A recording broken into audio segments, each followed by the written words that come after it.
অধ্যাপক আলী রিয়াজ আজকে কিন্তু অত্যন্ত সত্য একটা কথা বলেছেন যে দেশ চালাবেন রাজনীতিবিদরা, এই সরকার না। এই জন্যই নাম অন্তর্বর্তী সরকার।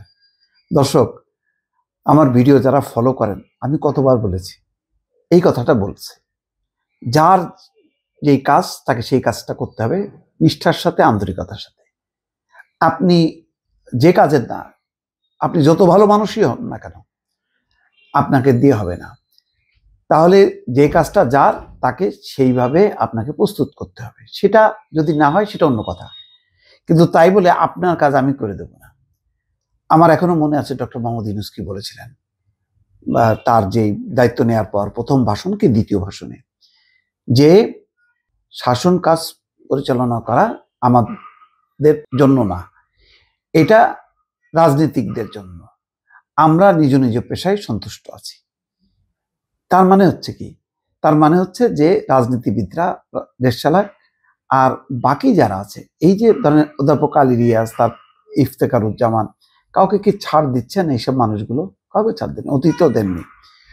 ওনারা একটা প্রেশার গ্রুপ। ওনারা বলবেন যে এটা করো, এটা করো, সেটা করো, 100টা করবে। রাজনৈতিক দলগুলো ভাই না, আমরা 100টা পারবো না, আমরা এই 2টা পারবো। আচ্ছা করেন, 2টা করার পরে বলতে হবে না, আর এই যে 5টা করেন। এইভাবে চাপটা রাখতে হবে, কিন্তু আপনি নিজে এই দায়িত্বটা নিয়েন না, আপনি পারবেন না। কারণ রাজনীতি শুধু একটা নীতি প্রণয়ন না, নীতি বাস্তবায়নের জন্য মানুষকে সংগঠিত করা, মানুষ সেটা করার উপযোগী কিনা, সেই পর্যায়ে আছে কিনা, বা আমি যে সংগঠিত করব আমি রেডি আছি কিনা। আমি তো নিজেই ঠিক নেই, তা আমি মানুষকে কি সংগঠিত করব? তাহলে নিজে প্রস্তুত হওয়া এবং মানুষকে রেডি করে সেই কাজে নিয়োগ করা, এইটা রাজনীতিবিদরা পারেন, এটা সুশীল সমাজরা পারেন না।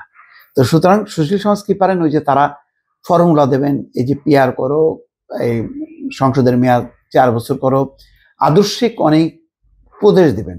সেটা ভালো, সেটা তো অবাস্তব, আকাশ থেকে আসে নাই। এটা পৃথিবীর সেরা শাসন ব্যবস্থা থেকে যেই তথ্য উপাত্তগুলো, যা বিধি ব্যবস্থাগুলো, সেইগুলো আপনার সামনে, আমার সামনে উপস্থাপন করবেন। এখন আমার সামনে 100টা তরকারি, আমি তো 100টা তরকারি খাইতে পারবো না, তার মধ্যে 5টা খাইতে পারবো, বাকিগুলি এরপরে খাবো, এরপরে পর্যায়ক্রমে খাইতে হবে। এইটাই ঠিক করে দেবেন হচ্ছে আমাদের সুশীল সমাজরা। সেই হিসাবে ভালো কথা বলেছেন যে বাংলাদেশ চালাবেন রাজনীতিবিদরা, অন্তর্বর্তী সরকার না। এই জন্যই তো এর নাম অন্তর্বর্তী সরকার। অনেকে মনে করেন এই অন্তর্বর্তী সরকার থাকুক, এরা 5 বছর 10 বছর, এরা ভালো লোক। আরে ভাই, এরা ভালো লোক, প্রশাসনকে তো ম্যানেজ করতে পারছে না, পুলিশকে করতে পারছে না, পাবলিককে করতে পারছে না, ওই যে দুর্বৃত্তদেরকে করতে পারছে না। এইগুলির জন্য দরকার হচ্ছে রাজনীতিকরা, তার লোকজন আছে, তার প্রশাসন আছে, পুলিশ থাকবে, সব মিলায় যে কম্বিনেশনটা, সেই কম্বিনেশনটা করতে পারে একটা রাজনৈতিক সরকার। এটা ডক্টর মোহাম্মদ ইউনূসের পক্ষে সম্ভব না। চাইলেও আপনি পারবেন, উনি ভালো মানুষ, অনেকে উনি উপদেশ দেবেন, উনি আরো বলবেন যে এটা করার জন্য, কিন্তু আপনাকে করতে হবে। শিক্ষকরা যে পড়ান, শিক্ষকরা কি নিজে মুখস্থ করেন? নিজে শেখেন? ছাত্ররা শেখে। তো শিক্ষক নিজেই পড়বেন, নিজেই শিখবেন, তাহলে ছাত্রের দরকার কি? বিষয়টা সেরকমই। বলছেন বিরাট একটা গণঅভ্যুত্থানের মধ্য দিয়ে যে অর্জন, সেই অর্জনের সবটাই এই সরকার করবে, রাজনৈতিক সংস্কৃতির বদল হবে না। বুধবার সকালে রাজধানীর সিডাপে গণমাধ্যমের স্বাধীনতা, অভিযোগ এবং স্বনিয়ন্ত্রণ অন্বেষণ বিষয়ক সংলাপে তিনি এই কথা বলেন। অধ্যাপক সাংবাদিকের কাছে প্রশ্ন রেখে আলী রিয়াজ বলেন, আমি বিস্ময়ের সঙ্গে জিজ্ঞাসা করি, গত 16 বছর ধরে যে পরিস্থিতি আপনারা মোকাবেলা করেছেন, কেন সাংবাদিক ইউনিয়নের পক্ষ থেকে, আপনাদের পক্ষ থেকে সিভিল সোসাইটিকে যুক্ত করে এমন একটা কিছু তৈরি হলো না, যারা আসলে গত 16 বছরকে রিভিউ করলেন। তিনি বলেন, সাংবাদিকদের কাছে আমি মাঝে মাঝে প্রশ্ন করি, আয়নার সামনে দাঁড়িয়ে আপনি নিজেকে প্রশ্ন করেন, আপনি সাংবাদিক না রাজনীতিবিদ? আপনাদের নিশ্চয়ই মনে আছে 1 বছর আগের ঘটনা, জুলাই আন্দোলনের সময় সাংবাদিকদেরকে ডেকে সাবেক প্রধানমন্ত্রী একটা বৈঠক করেছিলেন। সেখানে তারা উপস্থিত ছিলেন, তারা কে কি বলেছিলেন তা আপনারা জানেন। এটা সাংবাদিকতা? ওটাকে কি আমি সাংবাদিকতা বলবো? রক্ষা করব তাকে? আপনি বলুন আমাকে। নিঃসন্দেহে খুব ভালো একটা পয়েন্ট। আমরাও তো লজ্জিত, দুঃখিত এই ধরনের অবস্থান। সেই সময় সাংবাদিকদের পক্ষ থেকে একটা যদি বলিষ্ঠভাবে বলা হতো যে যা চলছে এইভাবে উচিত না, আপনি এক্ষুনি সংলাপ করেন, রাজনৈতিক দলগুলোকে ডাকেন, ছাত্রদেরকে ডাকেন, বসেন, বসে কোথায় সমস্যাটা, গোড়া সমস্যা থাকলে গোড়াটা ঠিক করেন, আপাতত যে সমস্যাটা সেই সমস্যার সমাধান করুন। কোথায় চললো?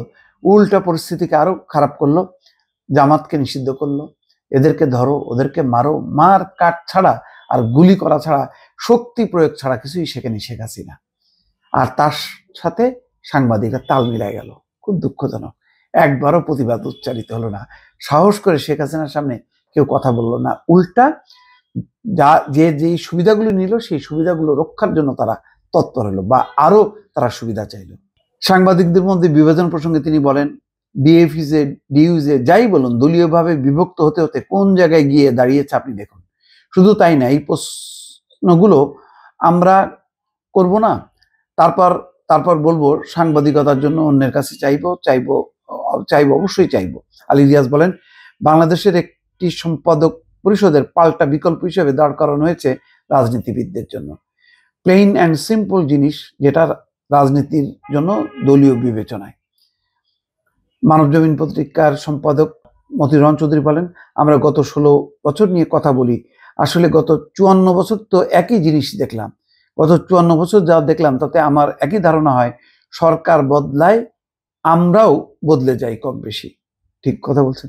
সাংবাদিকরা দৌড়ে থাকবেন কেন, এই প্রশ্ন যদি আমরা করি, যে কেউ জিজ্ঞাসা করবেন না কেন দৌড়ায়, তার কারণ হলো রাজনীতি। এই অসুস্থ রাজনীতি আমাদেরকেও গ্রাস করেছে। রাজনীতি মুক্ত না হলে, সাংবাদিকতা মুক্ত না হলে, মুক্ত হবে না, সাংবাদিকতা মুক্ত হবে না, পৃথিবীর কোনো দেশই হয়নি। ভালো কথা বলছেন। এখন এই বক্তব্যগুলোর মধ্য দিয়ে যদি এখন যাই না কি বোধোদয় আসবে, চেতনা আসবে, কিন্তু ভালো কথা বলছেন যে শুরুতেই যে কথাটা বলেছেন যে দেশ চালাবে রাজনীতিবিদরা, এই সরকার না, এই জন্য অন্তর্বর্তী সরকার। ধন্যবাদ। অবশ্যই অধ্যাপক আলী রিয়াজকে এই জন্য ধন্যবাদ জানাতে হয়। ভালো থাকবেন। আল্লাহ হাফেজ।